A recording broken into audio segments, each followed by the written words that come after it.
Snow fell like white ash over the forward training range. A single shot ripped through Christmas night so precise the entire SEAL team stood frozen. "Who took that shot?" the commander barked over the radio. Silence. The target collapsed over 2 kilometers away. No time to scream. No spotter. No warning. No authorization to fire. When the woman emerged from the snowfall, rifle safe and slung, every question hung unfinished. Only when they saw the rank on her chest did the entire range go silent. The wind screamed across the northern training ground like something dying. Lieutenant Commander Brett Callahan pressed the thermal scope against his eye socket, watching crystallized breath fog the lens. 23 SEALs spread across the frozen ridgeline, each positioned behind makeshift cover that wouldn't exist in real combat. Holiday training. The kind brass scheduled to check boxes, not build skills. "Targets moving," his spotter murmured. "Winds 12 knots, gusting to 18. Brett adjusted his scope. The mannequin, dressed in thermal clothing to simulate body heat, shifted position behind a concrete barrier 2,000 meters downrange. Motorized, unpredictable, designed to replicate an HVT who knew people were hunting him. "Can't get a clean angle," he said. "Nobody can," Sergeant Marcus Webb replied from 3 positions over. "That's the point. Command wants to see who breaks protocol first." Christmas Eve, 2,143 hours. Most of the world was opening presents. Brett's team was lying in snow, waiting for a shot that didn't exist. "Range is cold," Captain Hayes announced through the command channel. "I repeat, range is cold. No live fire authorized until target presents clean." Brett exhaled slowly. The temperature had dropped to 14 degrees. His trigger finger felt thick inside the glove. Response time slowed by layers of insulation. The target moved again, just a flicker of thermal signature behind cover. Impossible angle, impossible wind, impossible conditions. "They're testing patience," Webb said quietly. "Seeing who cracks." Brett had been in enough real firefights to know the difference between combat and theater. This was theater, designed to filter the reckless from the disciplined. Christmas night testing felt like punishment for crimes uncommitted, but orders were orders. The target shifted again. Still no clean shot. "Anyone got eyes?" Hayes asked over the net. 23 voices responded negative. The wind howled louder, carrying snow sideways across the range. Brett's thermal scope showed nothing but white static and the faint heat bloom of the motorized target. Somewhere in the distance, a generator hummed, powering the elaborate setup that made this impossible drill even more impossible. "Hold positions," Hayes ordered. "Target will present eventually." Brett doubted it. Whoever programmed this drill had designed it to frustrate, not facilitate. The target's movement pattern suggested computer randomization, no human predictability, no pattern to exploit, just chaos behind cover in a snowstorm. This was the kind of drill that ended with everyone cold, irritated, and no rounds fired. "Movement," someone called. "Southeast quadrant." Brett swung his scope. Nothing. "False alarm," the voice corrected. "Snowdrift." The temperature dropped another degree. Brett's breath came in short bursts, conserving heat, maintaining focus. Somewhere behind the ridgeline, support staff monitored their vitals, their positions, their trigger discipline. Every move recorded, every decision analyzed. Christmas training, the gift that kept on giving. "Targets going static," Webb observed. Settling behind the barrier, Brett tracked the thermal signature. The target had stopped moving entirely, heat signature barely visible through the concrete and snowfall. No shot, not even close. "We're going to be here until sunrise," someone muttered off-channel. Probably true. Brett had participated in enough training scenarios to recognize a stalemate when he saw one. Command wanted to see who would break first, who would take an unauthorized shot, who would lose patience, who would compromise the mission for personal glory. The wind shifted. For exactly 3 seconds, the snowfall cleared. The target remained behind cover, but the angle changed fractionally. Still impossible, still blocked, still no shot that any sane person would take. Then the rifle cracked. Single shot, clean, precise. The sound echoed across the range like a bell. Brett's head snapped toward the impact zone. The target 2,000 meters downrange, behind concrete cover, in a snowstorm collapsed. Direct hit. "Cease fire!" Hayes shouted. "Cease fire! Who took that shot?" Brett checked his rifle. Safe. Not him. Webb? Negative. Around the ridgeline, 23 voices echoed the same response. Negative, negative, negative. Someone had fired. Someone had made an impossible shot, and no one was claiming it. Captain Hayes emerged from the command bunker, boots crunching snow, face carved from winter stone. I said, "Who took that shot?" The ridgeline remained silent. 23 SEALs stood at various positions, rifles displayed safe, faces showing genuine confusion. Brett watched Hayes scan each operator, looking for telltale signs: residual heat from a fired barrel, stance indicating recent recoil absorption, the subtle satisfaction of a successful shot. Nothing. Systems check. Hayes barked into his radio. Automated defenses? Negative, sir. All systems cold. UAV strike? No drones in airspace. Weather grounded everything an hour ago. Hayes approached the nearest position, Lieutenant Marcus Webb. "You fire that shot?" "No, sir." "Show me your barrel." Webb displayed his rifle. Hayes ran a gloved hand along the metal, checking for heat. Cold, untouched for the past 30 minutes. He moved down the line. Same question, same inspection, same result. Nobody had fired. But someone had. Brett studied the impact zone through his scope. The target lay motionless.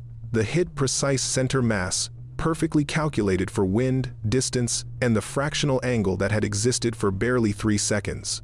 Whoever made that shot had processed variables Brett hadn't even seen. "Range officer," Hayes called. "Confirm the hit." "Confirmed, sir." "Clean hit. Target neutralized. Single round." "Where did it come from?" "Static." Then, "Can't determine point of origin. Trajectory suggests somewhere behind your position." Hayes turned slowly, scanning the snowfield behind the ridgeline. Nothing but white expanse and the occasional equipment marker. The rear area was supposed to be clear. No active shooters, no training personnel, nothing except support staff and observers. "Everyone stays in position," Hayes ordered. "Nobody moves until we identify the shooter." Brett's mind ran through possibilities. Malfunction in the training system? Automated response triggered by unknown parameters? Some kind of remote assistance from command? None of it made sense. The shot was too perfect, too timed, too aware of the 3-second window when the angle became theoretically possible. "Sir," Webb said quietly, "someone's approaching." Hayes turned. Through the snowfall, a figure emerged, walking steadily, rifle slung across the back, movement controlled and deliberate, not rushed, not hesitant, just walking. Brett adjusted his scope. Female, average height, wearing winter whites, but not SEAL issue. No unit insignia visible, no identification markers. Just someone walking through a live fire training zone like it was a casual stroll. "Halt," Hayes commanded. "Identify yourself." The figure kept walking, closer now, 30 meters, 25. Brett's hand moved instinctively toward his sidearm. "Stand down," Hayes ordered, reading the movement. "Nobody draws until I give the word." The woman stopped 10 meters from Hayes, close enough to engage in conversation, far enough to maintain tactical space. She wore standard cold weather gear, rifle secured in regulation position. Her face showed no expression, not defiant, not friendly, just neutral, professional. "I asked you to identify yourself," Hayes said. Silence. "Did you take that shot?" The woman's eyes shifted fractionally toward the downed target. Not confirmation, not denial, just acknowledgement that she heard the question. "Answer the captain," Brett heard himself say. Her gaze moved to him, cold, measuring, then back to Hayes. "You're on an active training range," Hayes continued. "Unauthorized personnel are prohibited. If you fired that weapon, you're in violation of." "Check your protocol manual," the woman said. Her voice was quiet, carrying just far enough. "Section 7, subsection 12. Hayes paused. "What?" "Authorization for independent assessment. Evaluator has discretion to intervene when training scenario fails to meet readiness standards." "Evaluator?" Webb muttered. "What evaluator?" The woman didn't respond. Hayes pulled out a tablet, fingers moving across the screen despite thick gloves.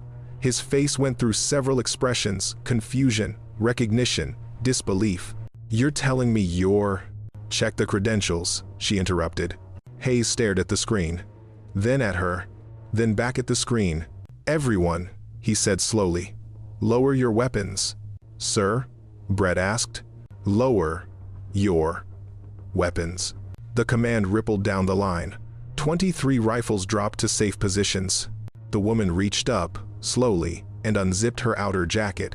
The rank insignia caught the security lights. Brett's breath stopped. Full Colonel, Combat Infantry Badge, Special Warfare insignia that predated most of the men on this ridgeline. The woman closed her jacket. Nobody spoke. The range, for the first time that night, went completely silent. Hayes executed a textbook salute. The woman returned it with mechanical precision. Ma'am, Hayes said, voice stripped of everything except protocol. Colonel, I wasn't informed of your presence. You weren't supposed to be, she replied. Brett's mind raced. A full colonel with special warfare insignia conducting independent assessment, that meant someone far above the pay grade of everyone on this range had questions about training effectiveness. Questions they wanted answered without warning, without preparation, without the usual dog and pony show. The shot was yours, ma'am? Hayes asked. May I ask why you took it? The woman looked past Hayes toward the ridgeline, where 23 elite operators stood in various stages of confusion. Because in a real scenario, that target represents a high-value asset requiring immediate neutralization. Your men were waiting for a clean shot that wouldn't come. The enemy doesn't present clean angles. The training parameters were designed to test patience, she interrupted, which is valuable. But patience without action gets people killed. That target had an optimal angle for exactly 3 seconds. No one took it. With respect, ma'am, the angle was possible, difficult, but possible. I made the shot to demonstrate what possible looks like. Webb spoke up. Ma'am, that was over 2,000 meters, in a snowstorm, with gusting winds and no spotter. The woman turned to him. I'm aware of the conditions, Sergeant. I was lying in them. Where? Brett asked, before he could stop himself. Her eyes found him. 200 meters behind your position, prone in a snowdrift. I've been there since 2100 hours. 3 hours. This woman had been lying in sub-freezing temperatures for 3 hours, watching them, waiting for, what? A teaching moment? An evaluation metric? Your name isn't on the training roster, Hayes said carefully. No, it isn't. Or any roster I can access. Correct. Ma'am, I need to report this incident through proper channels. I'll need your full designation and report that your training scenario demonstrated insufficient readiness for high-stakes target elimination under adverse conditions, the woman said. Report that theoretical patience doesn't translate to practical success. Report whatever you feel is accurate, Captain. But be accurate. Hayes's jaw worked silently. The woman pulled a tablet from her jacket, tapped several commands, and handed it to Hayes. My authorization, my credentials, my after-action assessment, it's all there. Hayes read. His face went carefully blank, the expression officers learned when information exceeded their comfort zone. You're... He started, then stopped. Ma'am, this says you're with... Read it in private, Captain. Some things don't need an audience. She turned toward the ridgeline, studying each position with an evaluator's eye.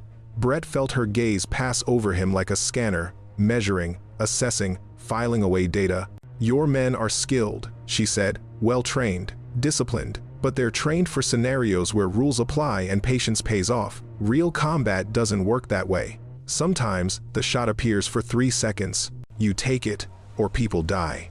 We train for mission success, ma'am, not individual glory, Hayes replied. Individual glory is taking a shot without authorization to show off. Mission success is taking a shot without authorization because failure isn't acceptable. She paused. Learn the difference, Captain. It'll keep your men alive. The wind picked up again, howling across the range. The woman turned back toward the snowfield. Ma'am, Brett called, can I ask a question? She stopped. Why Christmas? For the first time, something flickered across her face. Not quite emotion, just acknowledgement of the question's weight. Because the enemy doesn't take holidays, Lieutenant Commander. And neither should preparedness. She walked back into the snow. Within 30 seconds, she disappeared completely. Hayes gathered the team in the command bunker 90 minutes later. 23 operators crammed into a space designed for 12, breath fogging in air that felt almost warm compared to outside. Hayes stood at the front, tablet in hand, face still wearing that carefully neutral expression. "What I'm about to tell you is classified," he began. "But given what happened tonight, you deserve context." Brett leaned against the wall, arms crossed. Around him, he felt the same tension, anticipation mixed with unease. The woman who took that shot is Colonel Rebecca Grant, formerly Captain Grant, formerly Lieutenant Grant, formerly the most successful sniper in modern special operations history. Silence. Her record includes 237 confirmed kills, 17 solo deep penetration missions, and more classified operations than I'm cleared to discuss. She was recommended for the Medal of Honor 3 separate times. Recommended? Webb asked. Not awarded? Hayes hesitated. Her service record was complicated. Colonel Grant operated in theaters and scenarios that officially never happened. You can't award medals for missions that don't exist. Why haven't we heard of her? Someone asked. Because 15 years ago, her entire unit was wiped out during a classified operation, Christmas Day. She was the only survivor. Hayes looked down at his tablet. The mission was deemed a failure. The unit designation was scrubbed. Everyone involved was reassigned or discharged. Colonel Grant was transferred to training and evaluation, basically put on a shelf. Brett processed that. 15 years of being hidden away. 15 years of being the ghost who knew too much about something that never officially happened. Why is she here now? Brett asked. Because Command is re-evaluating special operations training protocols. They want independent assessment from someone who's actually been in the field, someone who survived when everything went wrong. And she chose Christmas to test us, Webb said quietly. Same day she lost her unit. Hayes nodded. The after-action report she filed is comprehensive and not flattering.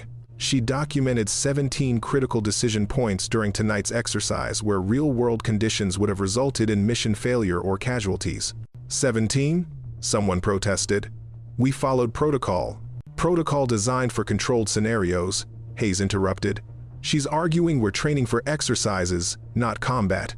Training for success, not survival. Brett thought about that 3-second window. The impossible shot. The fact that not one of them had even attempted it. Is she right? He asked.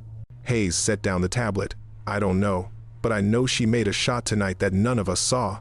And I know she's been surviving in conditions that would kill most people for 15 years, waiting for someone to remember she exists. The bunker stayed quiet. There's more, Hayes said. According to her file, Colonel Grant has refused 3 promotions, 4 reassignments, and 2 honorable discharge offers. She stays in evaluation because it's the only place they let her operate without oversight. Oversight of what? Of the things she knows, the operations that never happened, the missions that got erased. Hayes looked at each of them. She's a walking classified document. And someone decided to point her at our training program. What's our move? Webb asked. We improve. We adapt. We learn from someone who survived what we're training for. Hayes straightened. And we remember that the enemy doesn't send training schedules. Sometimes the shot appears for 3 seconds. We need to be ready to take it. 3 hours later, Brett couldn't sleep. He sat in the ready room, maintenance kit spread across the table, field stripping his rifle by muscle memory. Around him, the facility hummed with night shift activity guards on patrol, systems monitoring, the endless mechanical breathing of a military installation. The door opened. Colonel Grant entered, carrying 2 cups of coffee. She set one in front of Brett without asking. Permission to join you? She asked. Brett straightened instinctively. Ma'am, you don't need permission. In the field, everyone needs permission. Rank doesn't suspend courtesy. She sat across from him, wrapping both hands around her coffee cup. Brett studied her in the fluorescent light. Early 40s maybe.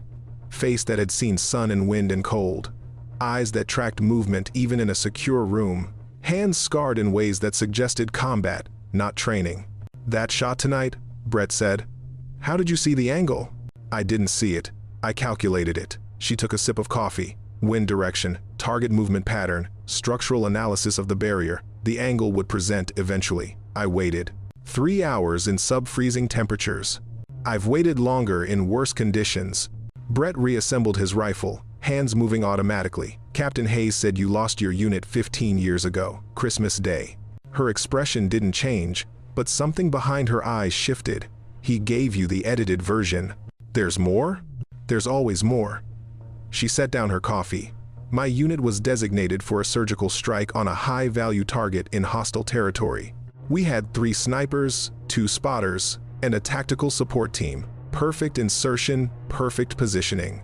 The target presented exactly as intelligence predicted. What went wrong? Nothing went wrong with the operation. Everything went wrong with the extraction.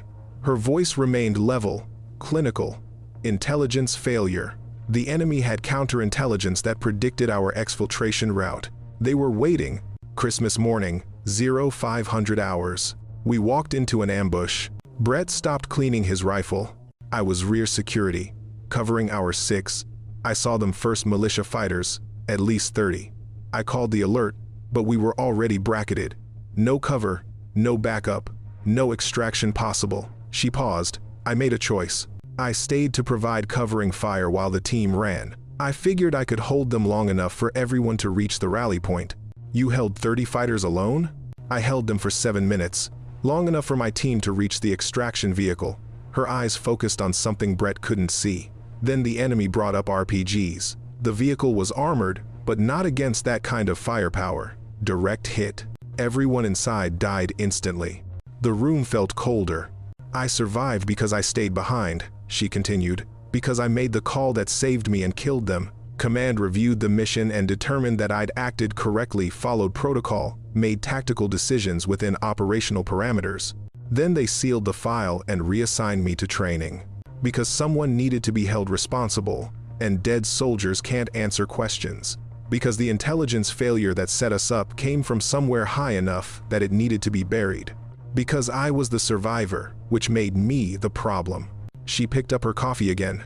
They couldn't discipline me. I'd followed every regulation. They couldn't discharge me. I'd done nothing wrong.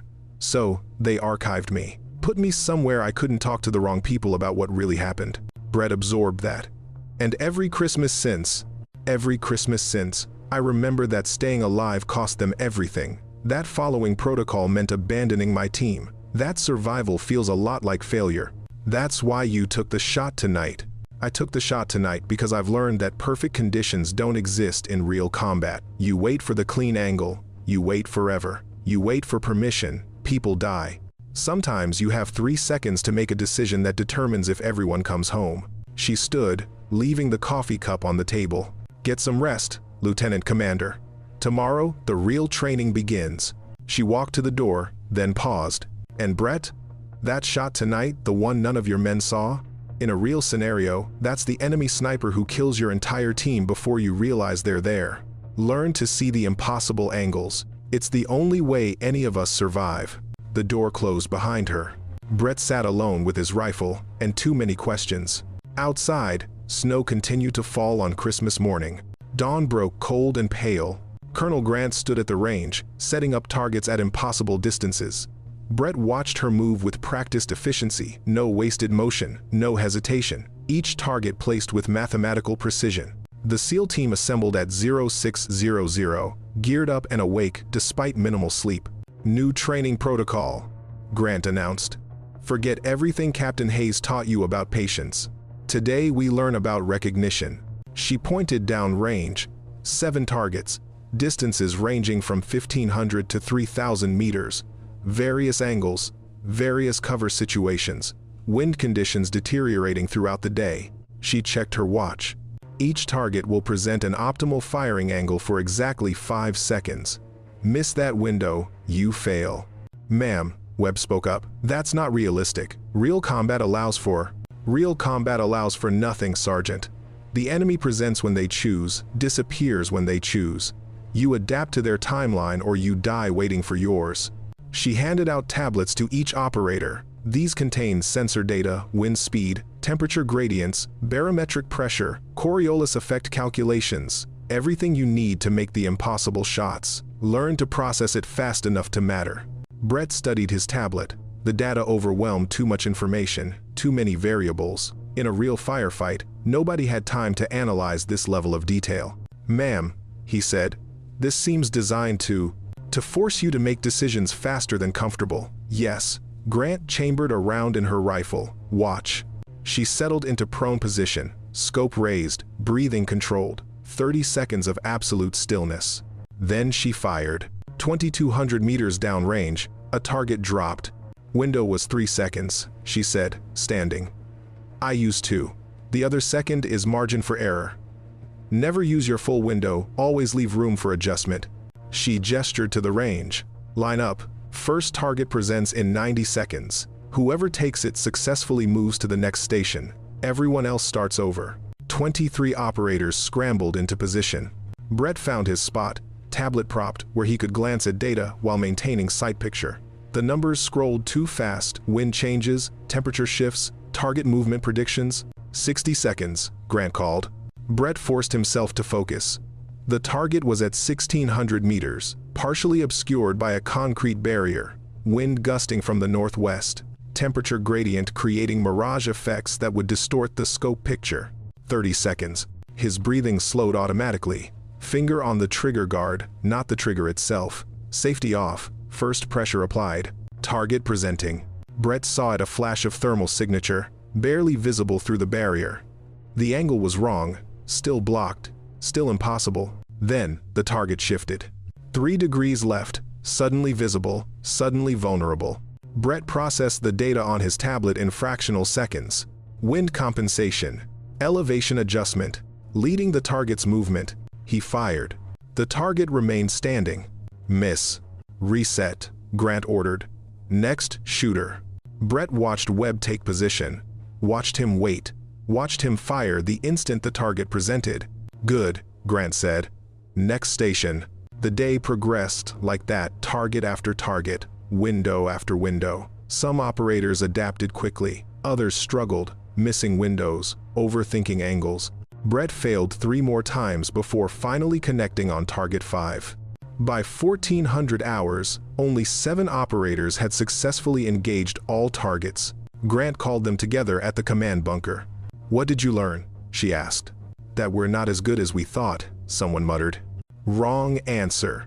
You learned that speed matters, recognition matters, that perfect conditions are a luxury the enemy doesn't provide." She pulled up images on a screen, actual combat footage, grainy and violent. This is what real engagement looks like. No time to consult tablets. No time to verify wind calculations. Just reaction based on training so deep it becomes instinct. She clicked to another image. "This is my old unit. 12 operators, best in their field. They died because they waited for perfect conditions that never came. They died following protocol designed for controlled scenarios." The room stayed silent. "I'm not teaching you to abandon protocol," Grant continued. "I'm teaching you to recognize when protocol becomes a death sentence, to understand that rules exist until they don't, to make the impossible shots because sometimes impossible is all you have." She shut off the screen.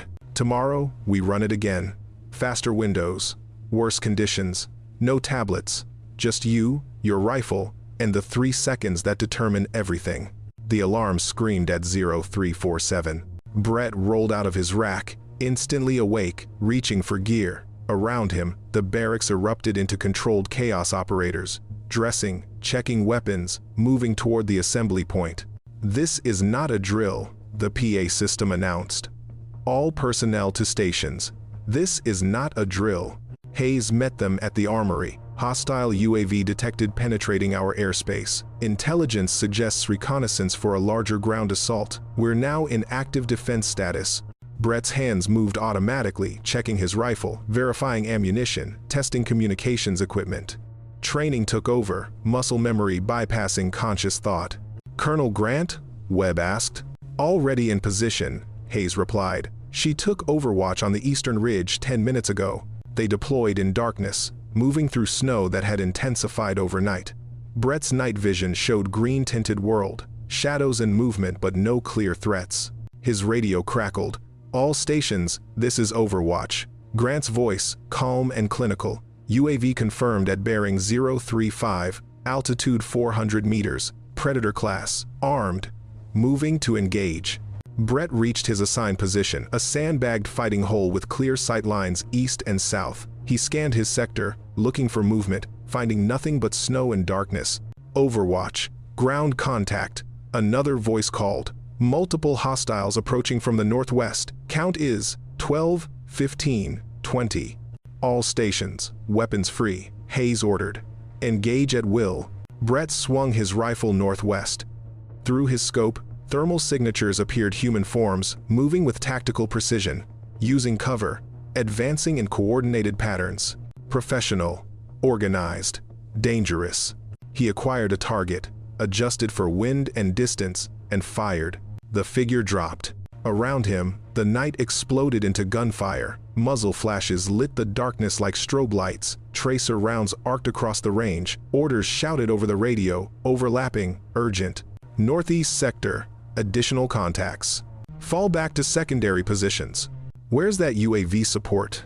Brett engaged target after target, forcing himself to breathe, to aim, to fire with precision despite the chaos. His training held muscle memory, pattern recognition, threat assessment, all operating simultaneously. Then Grant's voice cut through the noise. Overwatch has multiple targets at extreme range, 3,000 plus meters. They're setting up heavy weapons. Brett couldn't see that far. Nobody could in these conditions. Can you engage? Hayes asked. Silence. Then, angles are bad. Winds gusting. Would need perfect timing and... Colonel, if those weapons open up, we're exposed. Can you make the shot? Another pause. I need everyone to hold fire for 30 seconds. Any muzzle flash will compromise my position. All stations, cease fire, Hayes ordered. 30 seconds, then resume. The range went silent except for wind and distant movement. Brett held his position, watching his sector, trusting that somewhere 3,000 meters away, Colonel Grant was doing what no one else could. 20 seconds. The wind shifted audibly, changing direction, changing everything. 10 seconds. Brett saw movement in his sector, enemy fighters regrouping, preparing another advance. 5 seconds. His finger touched the trigger. Hold. Trust the process. Trust the training. Grant's rifle spoke once, then again, then a third time. Overwatch, to all stations, her voice remained steady. 3 heavy weapons neutralized.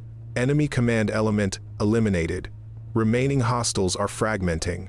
Brett watched through his scope as the organized advance collapsed into confusion. Fighters retreating. Communication breaking down. Coordination evaporating. All stations, pursue and secure, Hayes ordered. The SEAL team moved forward, clearing positions, securing prisoners, establishing a perimeter. By 0500 hours, the engagement was over. 28 enemy combatants detained, 0 friendly casualties. Brett found Grant at her Overwatch position as dawn broke. She was field stripping her rifle, movements mechanical and precise. How? He asked simply. She glanced up. How what? 3 shots, 3,000 meters, in the dark, in a snowstorm. How? Grant continued cleaning her rifle. Because waiting for better conditions meant your team dies. Because impossible is relative. Because 15 years ago I learned that survival isn't about perfect shots, it's about necessary ones. She reassembled the weapon, checked the action, slung it across her back.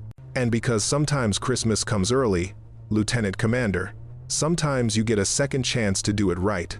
Captain Hayes assembled everyone in the command bunker at 0900. Last night wasn't a training exercise, he began. It was a legitimate hostile incursion, sophisticated, coordinated, designed to probe our defenses. Intelligence indicates it was a reconnaissance element for a larger operation planned for later this week. He pulled up tactical maps on the screen. Thanks to Colonel Grant's long-range interdiction, we eliminated their command element and disrupted their operational timeline. What you did last night saved lives, potentially hundreds of lives. Brett looked at Grant, standing quietly in the back of the room. Her expression revealed nothing, not pride, not satisfaction, just the same professional neutrality she always wore. The Colonel's after-action report has been forwarded to Special Operations Command, Hayes continued. Her assessment of our training protocols, her recommendations for improvement, and her documentation of last night's engagement. All of it. He paused. I've also submitted a formal recommendation that Colonel Grant be awarded recognition for her actions last night, and that her 15-year service in evaluation be formally acknowledged. Grant's expression finally shifted just slightly. Surprise, maybe, or concern. Captain, she said quietly, that's not necessary.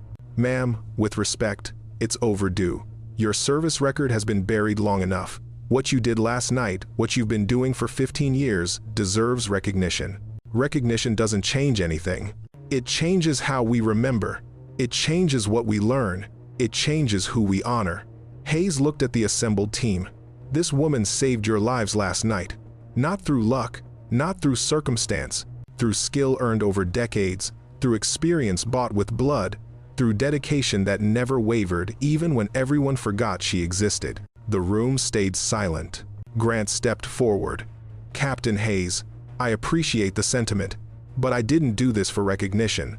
I did it because it needed to be done, because waiting for official approval would have cost lives, because sometimes the mission matters more than the medal. That's exactly why you deserve it, ma'am. She shook her head. 15 years ago, my team died following orders, following protocol, trusting that the system would protect them. It didn't. The system buried them, buried the mission, buried the truth. I won't participate in that same system pretending to honor what it spent years hiding. Ma'am, I don't need recognition, Captain. I need you and your men to learn from what happened, to understand that combat doesn't care about protocols or procedures, to be ready when the 3-second window appears, because hesitation kills. She looked at the assembled operators. That's my legacy. Not medals, not formal acknowledgement, just the knowledge that maybe next time, everyone comes home. Hayes met her gaze for a long moment, then nodded slowly. Understood, ma'am. 3 days later, Brett found Colonel Grant at the range one final time. She was packing equipment, preparing to leave. No ceremony, no formal goodbye, just departure, quiet and efficient. Heading out? Brett asked. Transfer orders came through. Another training facility needs evaluation. She secured the last of her gear. The cycle continues. Will you ever stop moving? When there's nothing left to evaluate? She straightened, meeting his eyes.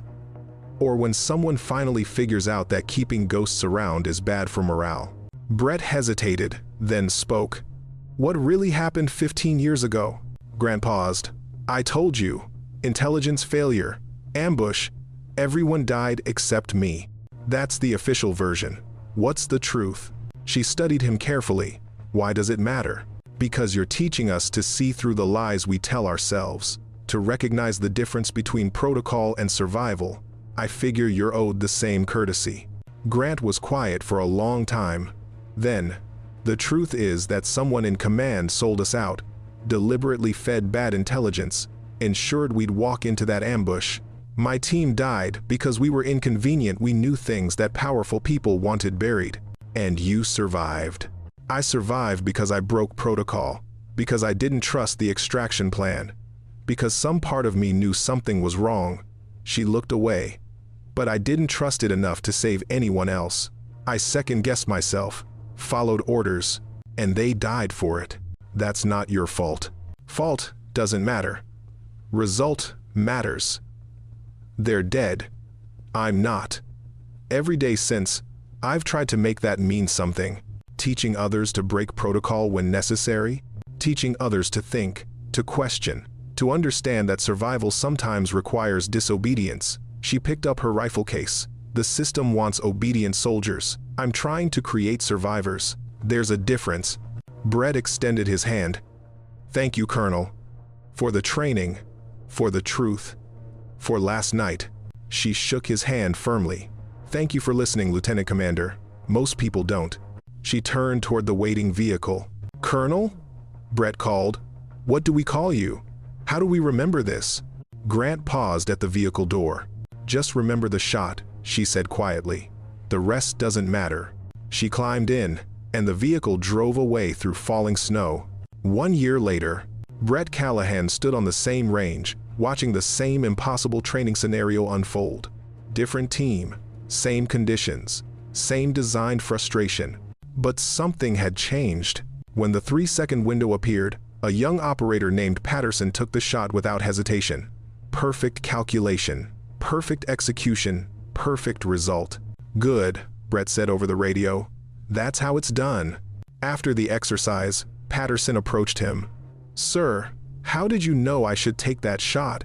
The angle was possible, Brett interrupted. Difficult, but possible. Someone taught me to see the difference. Brett looked across the range, snow falling like white ash. A ghost, someone the system tried to bury. Someone who survived long enough to teach others how to survive. Will I ever meet them? Probably not. They move around, training, evaluating, teaching people like us to see the impossible angles. Brett handed Patterson a report. But you can read their after-action assessments. Learn from their experience. Understand that perfect conditions are a luxury. Patterson scanned the document. This is classified. So am I, technically. Read it anyway, learn from it, pass it on. That night, Brett sat in the ready room, maintenance kit spread across the table, field stripping his rifle by muscle memory. The door opened. Hayes entered, carrying 2 cups of coffee. He set one in front of Brett without asking. Heard Patterson made the shot today, Hayes said. He did. Clean execution. You taught him well. I passed on what I learned. Brett looked up. Any word from Colonel Grant? Hayes shook his head. She's off-grid. Some facility in Alaska, last I heard. Still evaluating, still teaching, still surviving. Still surviving, Hayes agreed. They sat in comfortable silence, drinking coffee, listening to the mechanical breathing of the facility around them. Outside, snow continued to fall.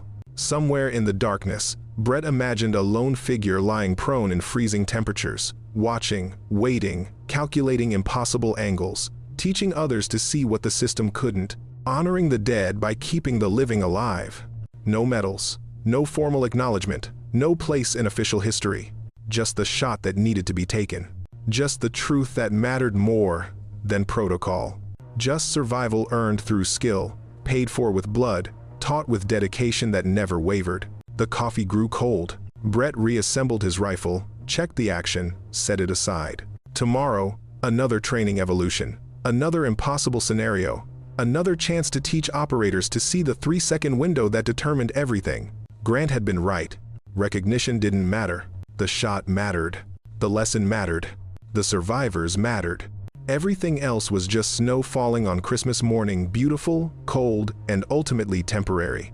But the shot? The shot was forever.